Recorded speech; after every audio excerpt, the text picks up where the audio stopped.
Hello once again, everyone, and if you watched the video that preceded this, or if it got uploaded afterwards, after this, about my finishing off Becoming Sinister, I mentioned talking a little bit about handedness in regards to other weapons and them doing different jobs, and this also with EHA on the horizon and a whole year of armor and fighting in a line and what I just did up in the School of the Renaissance Soldier, kind of all fresh on my mind. Now's a good time to talk about it. So what am I on about?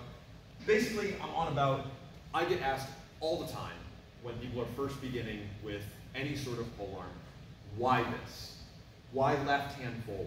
Everything else we do, the right hand is on top, or the right hand is the thing. Why is this so different?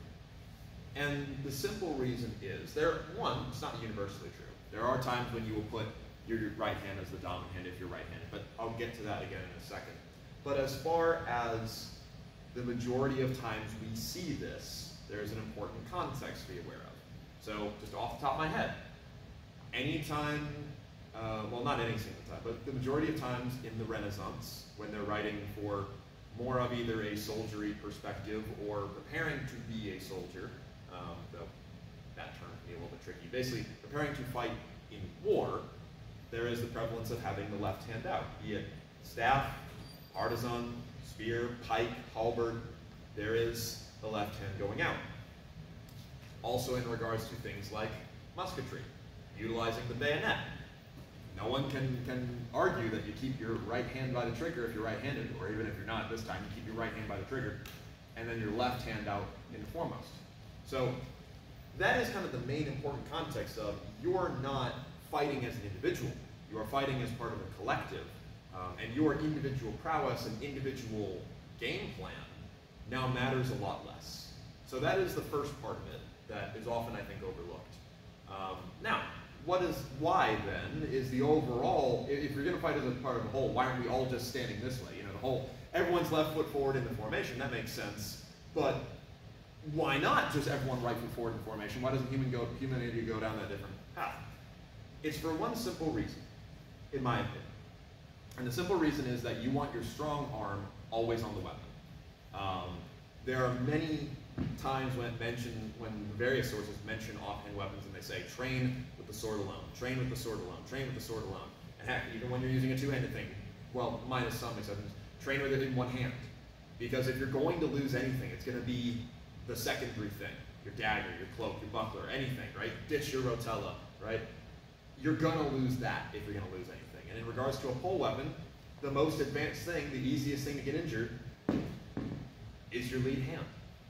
And if I'm going to lose one of these hands, the stick is a lot more useful, where with one hand, and this is not a light stick, I can still wield it to a degree of usefulness than here, where even just by default grip, it's not necessarily that useful, because it's out in the middle.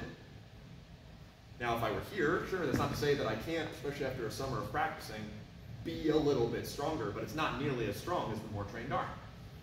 So, simply put, if you're going to lose a hand, or your hand is going to be in some way disabled, which the more you fight with pole weapons, the higher the chance that you will get back axed, as I call it, which is where someone hits the back of your staff away from the palm of your hand. That happens a lot.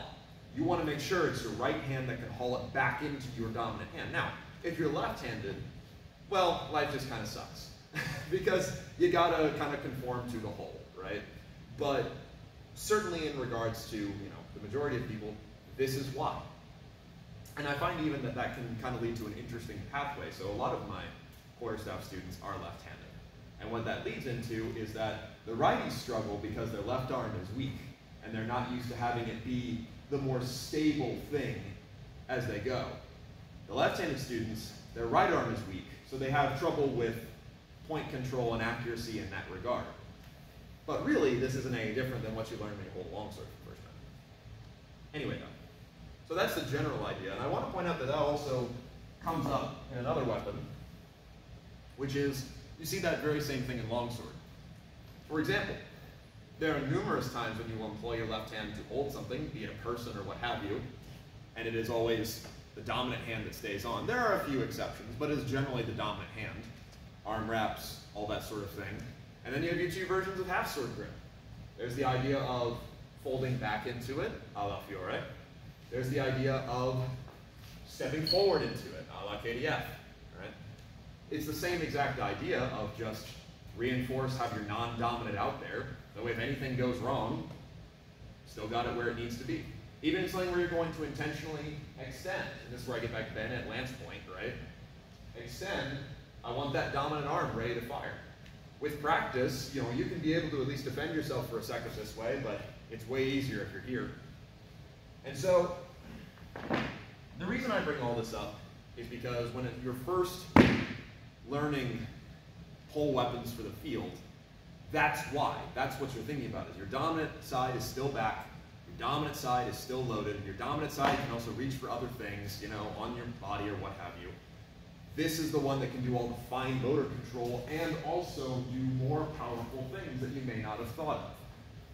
Now, I will point out a difference between field grip, which is what I'm in right now, and when things get closer. Both in regards to a one-on-one confrontation and in regards to fighting in the field. So, one-on-one, maybe I will be this way. Certainly the more you train it, the more common it is, then yeah, we might be used to fighting this way, but other times, yeah. Let's put that weapon in my dominant hand. Poleaxe, earlier quarterstaff. That's what I'm going to be doing. In the event of if I'm in close play out in the field, so I'm in a melee, then yeah, I might go ahead and pass up and start working with this from my dominant hand as I know how to. Or I might use this as an obstacle to pull my other smaller weapon.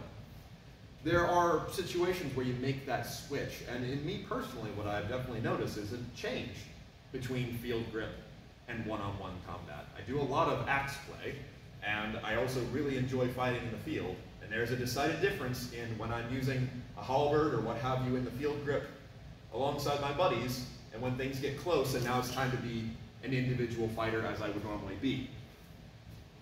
It's interesting, and I think that that is probably not an unusual thing historically.